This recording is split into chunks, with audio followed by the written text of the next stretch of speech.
to their religion. Why do pastors themselves refuse to consistently get help themselves by getting their own psychologist or counselor?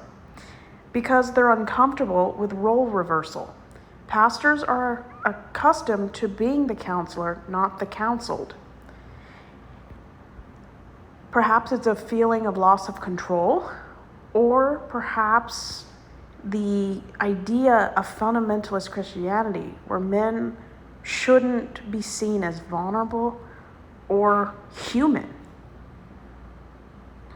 Men are taught from the cradle to stuff their feelings, never show your feelings. You have to be the leader, the person that is the head. And it's hard for conservative men to be vulnerable and to be comfortable sharing their feelings. And this is a stereotype, so it doesn't fit a lot of people.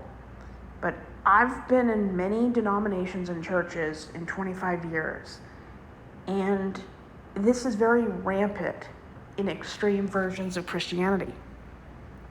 Pastors are accustomed to giving answers, not asking for them.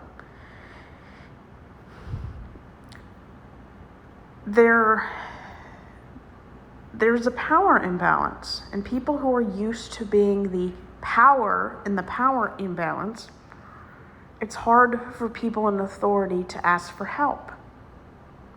Many pastors, especially in smaller towns, worry about confidentiality. This is something that's very big in the church. When you see a licensed therapist, confidentiality is supreme. It's all-encompassing.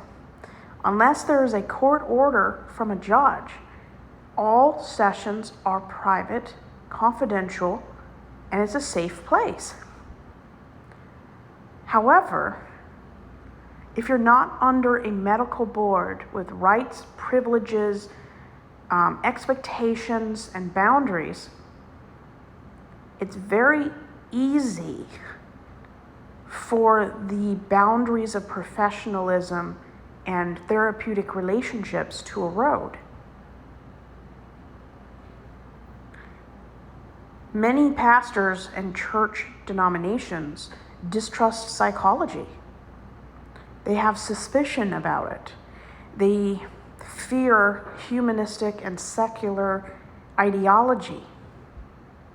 Some people have reservations about Christian counseling. My family, my sister in particular, believes that secular counseling, secular psychology is demonic and it's leading children astray. Sometimes pastors over-spiritualize mental health. And some people are used to hearing pastors say in sermons, people don't need counseling, they need discipleship. You can just imagine how many people in a large congregation who were previously or presently in therapy felt judged. Many people who currently needed therapy or who would need it in the future failed to get help because the message they internalized was counseling is a poor substitute for discipleship. Needing counseling is an indication of secular and spiritual weakness.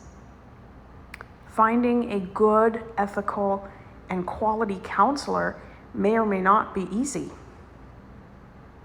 It can be a challenge to find a good fit or someone who is worth the time and money required. Many people have limited budgets where they cannot afford counseling. Many people rely on insurance. Many people in church, even pastors, are so busy. I grew up being taught that women always put their needs last, and being depressed, needing counseling was a sign of weakness, a sign of doubt. Southern Baptist churches, from what I've experienced, do not offer consistent positive messaging about mental health and the questionable ethics of Christian counseling.